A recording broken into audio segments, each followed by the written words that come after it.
the anger that I had, that I felt that God was responsible, and I didn't want to ask God to help if God was the one that had denied me and that had allowed something this bad to happen. I felt God was responsible and that I was going to make God pay somehow, some way. You're never too lost to know where the road is. It could be dark, you could be hopeless, but I'll wait till you find your way. Scotty Smiley was an officer in the U.S. Army Special Forces when he was almost killed by a suicide bomber. He survived, but his eyesight didn't. Scotty and his wife Tiffany, they are our guests on this episode of GPS, God, People, Stories. I'm Jim Kirkland. And I'm Phil Fleischman. Scotty and Tiffany are going to share how God has carried them through an incredibly difficult time, even when Scotty turned his back on God. GPS. God. People. Stories. Without a miracle or an amazing advance in medical science, Scotty Smiley will be blind for the rest of his life. And God's been helping him come to terms with that. In fact, God's been helping Scotty with a lot of things for as long as Scotty can remember.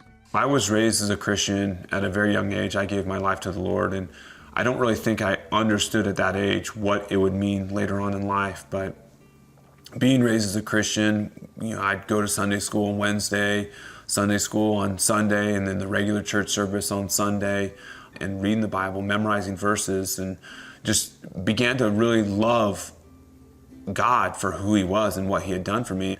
But in the end, for me, it was my personal relationship with Jesus Christ. Scotty grew up in Washington State in the town of Pasco. That's where Scotty's wife, Tiffany, also grew up. The two of them met in the 6th grade. So I had a crush on him. I have my yearbook from junior high, and I wrote a little heart around his picture and future plans, whatever that meant to me at that time. Scotty and Tiffany eventually went from being friends to being boyfriend and girlfriend. Our love was just really based on God and my personal relationship with Jesus Christ, hers also. And just as we began to attend the same church, that love just continued to grow through Christ and through that relationship. They put their relationship to the test, though, when Scotty decided to attend the military academy in West Point, New York. That's 2,700 miles away from Pasco, Washington. But in the end, that relationship just continued to grow stronger, and I finally was able to ask her to marry me my senior year of college. That was in 2003. When he graduated, the war in Iraq was really heating up. So we actually had visions of a great, awesome summer wedding, but that was quickly changing.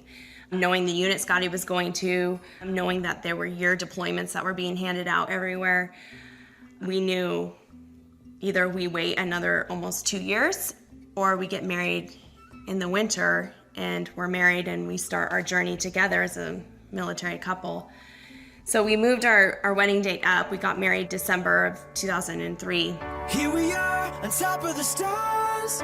Never thought we'd ever get this far. We live for moments like this. We come alive in moments like this. Shortly after their wedding, Scotty went to the U.S. Army's Ranger School for 2 months. Then he and Tiffany moved to Fort Lewis in Washington State, and that's where Scotty got his orders to deploy to Mosul, Iraq. Tiffany described the day he was deployed as surreal. I remember sitting in this little sandwich shop with him, just looking in his blue eyes, and we're both like scared out of our mind, but no one wants to admit it. Tiffany and Scotty weren't alone in their fear. I remember walking up to our friends too. We lived in this really cute community and military community, and we all just kind of stood there, like all of us wanting to bawl our eyes out, all of us not knowing what this next year held. It was really awful kind of day. And then you go out to this field and you see all the soldiers lined up and they're all in formation. And you get your last kiss or your last hug, and then they load onto these buses and you don't know.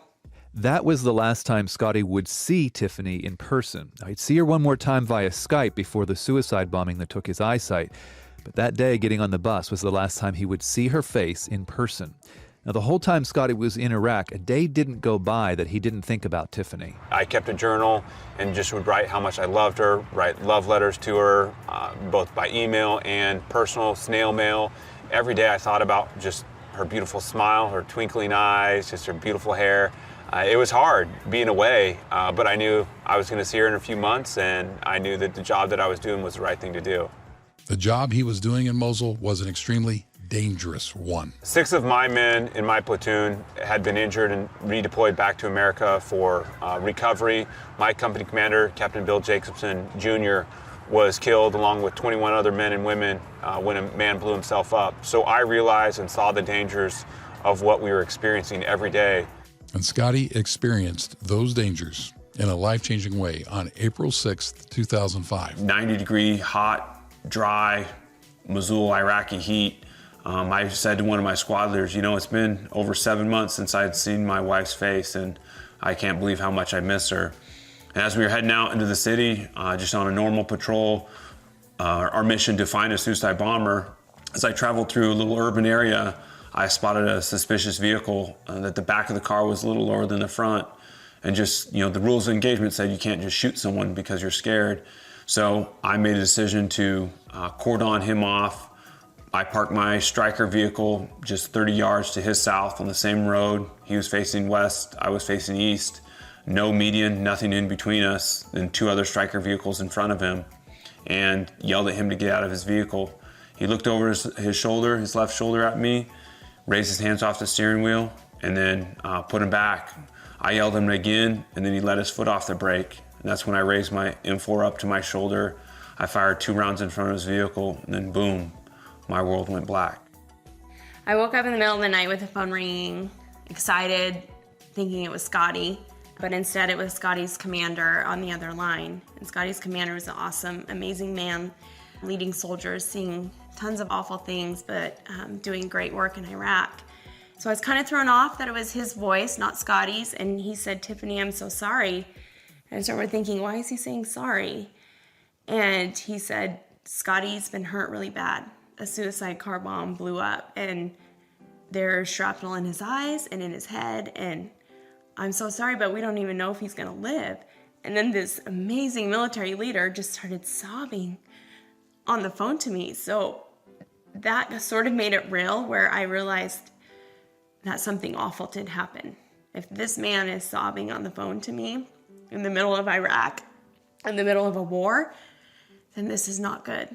After he was stabilized, Scotty was moved to Walter Reed Army Medical Center near Washington, D.C., and that's where he finally woke up a week and a half after the bomb blast. He was blind and paralyzed on one side of his body. The paralysis turned out to be temporary. The blindness was permanent. But my world didn't just go physically black, it also went spiritually black. I was raised as a Christian, as a young boy, asking Jesus Christ into my heart, and had lived a life full of Him. And now I was questioning God, questioning what plans He had for me, and what was my life going to be? How was I going to take care of myself? Half of my body was partially paralyzed, and I was blind the rest of my life. How I was going to take care of myself, more so how I was going to take care of my wife, the woman that I could never see again. It was nothing but fear, anxiety, and stress, and I didn't know what to do, nor where to turn. You're never too lost to know where the road is. It could be dark, you could be hopeless, but I'll wait till you find your way. Before the bombing, Scotty always turned to God.